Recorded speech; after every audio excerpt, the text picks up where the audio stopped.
What are you going to do? Be a viable alternative. You can't do anything because you lost the election. You lost all three branches of government. Okay, so the only thing you can do is be somebody who, a party who, when the independent voter looks at the scene, says, oh, you know what?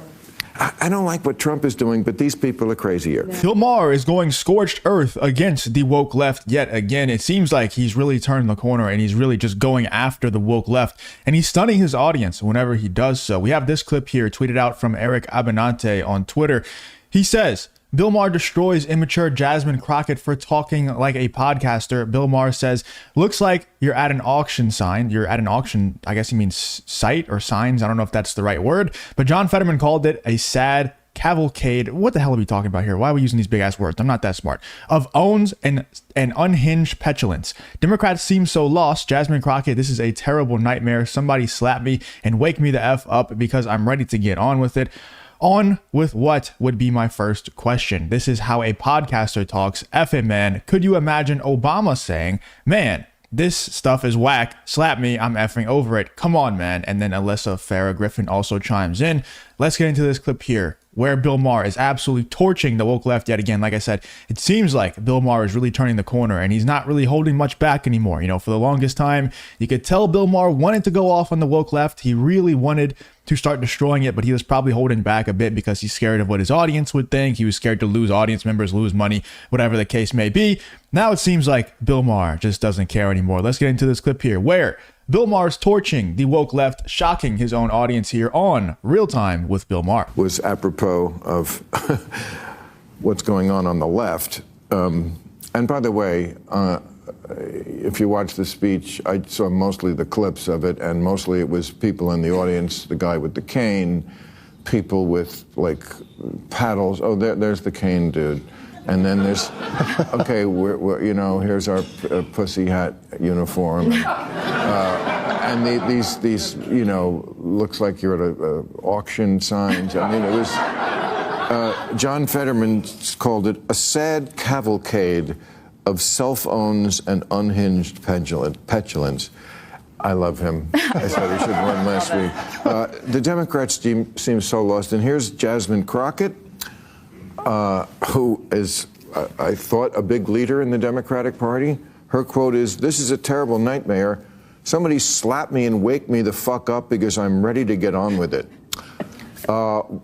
On with what would be my first question. And also, this is the way this is like how a podcaster talks or some shit. Fuck it, man. Can you imagine, I don't know, Obama saying, oh, man, dude, this shit is whacked, and fuck it, slap me, I'm fucking over it. No, I mean, come on, man. They're elected members of Congress that, yes, well in the minority, it doesn't mean you have no power. The sort of idea of all you can do is a poorly orchestrated press conference or hold up the sign, it's not really true. Like, get creative with the House rules, see what you can do. I actually honestly don't hate the government shutdown idea. I think Democrats need to show that they're willing to play hardball. No one wins in a government shutdown, let's be clear. It's not good for the public, but they need some kind of an actual action beyond just whining outside of a federal building. And that is literally all they do, by the way. Like, I wish Alyssa Farah Griffin would be this based on The View, you know, where she gets paid to be, but she can't because I'm sure they tell her the guidelines that she has to stay within. But that really is all they do, right? All the Democrats ever do is just whine and complain and say that Donald Trump is a threat to democracy. The Republicans, they don't believe in science. It's like, why don't you ever come up with any sort of solutions ever?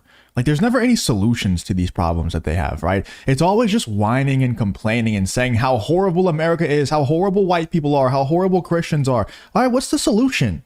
You know, you always say, there's all this oppression in our surrounding minorities, or there's oppression surrounding women or trans athletes and all this stuff, and they never come up with solutions. They just want to complain.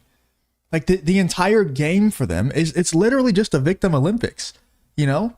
And people used to say that all the time, and everybody would just poo-poo them and say, shoot them down. Like, no, it's not a victim Olympics. These people are trying to call out real issues with society. But all it is a victim Olympics, and you can't really say that it's anything else, because they still, after 15 years of this whining and complaining, ramping up, they still don't have a solution to any of them. And reparations is not a solution. Okay, that's the dumbest thing ever. Reparations is not a solution. So that's the only one that they've ever come up with, by the way. Like, they don't have any solutions ever. Like, if you ask them about the trans athletes issue, they try to shoot you down and they say, oh, you're being ridiculous. Name a trans athlete. I bet you can't name one, all this other stuff. Leah Thomas, I can name one pretty easy. But regardless, though, that's not a solution. They'll never actually say a solution that they have. They'll just say, oh, you're being ridiculous. That's not that big of a deal.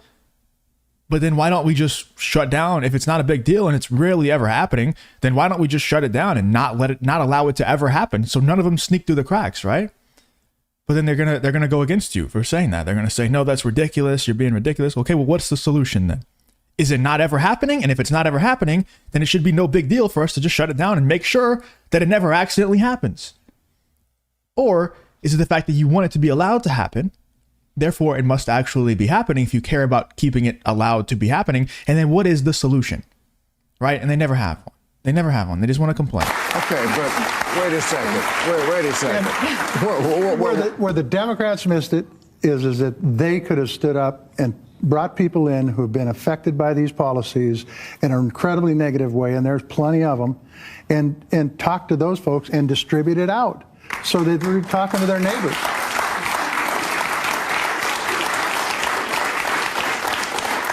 Okay, I don't know. When the Democrats threaten to do it, it's always the end of the world. How can you do this when you shut down the government? You know, we don't pay our bills and all the rest of the shit that goes on, and you're going to crash the economy. But now it's okay? No, I did not. No, I'm talking. I do not endorse the government shutdown. Yeah. I think everybody loses with the government shutdown. It's not the right thing to do, and so they should. If you enjoy content like this, make sure to leave a like and subscribe to the channel. It really does help me out a ton. Let's get back to the video. Work together, hopefully in a bipartisan way, to come up with an agreement so that the government stays open, because it is a total waste of taxpayer money and services. It's Elon Musk on steroids. All the services go away. The only pushback, and by the way, I agree, it's not actually good for the country, but a political strategy standpoint, the Republicans control both chambers and the White House. Underscore that. Say, Mike Johnson, you need to find the votes. That's true. John Thune, you have to find the votes. Maybe at least take it to the edge, as they often do, but there's got to be some sort of owning the power that you have in Congress, or then get out and have a podcast. There isn't. You know what? People come to me all the time when I'm out, like at the Oscar party. Bill, what are we going to do? What are we going to do? I don't know. You're at the Oscar party. Have a great time. Yeah, exactly. That's what we're doing. What are we going to do? That's literally what I say all the time too. Like, I make these videos because I find it fun, and it's fun to laugh at these woke idiots a lot of the time. But at the end of the day, none of these people are coming to save you. You know, Donald Trump's not going to save you from poverty or save you from the miserable life that you live. They're not going to save you, right? And they're also not going to bury you either. You know, they're not going to make it to where you can't live a life that you enjoy.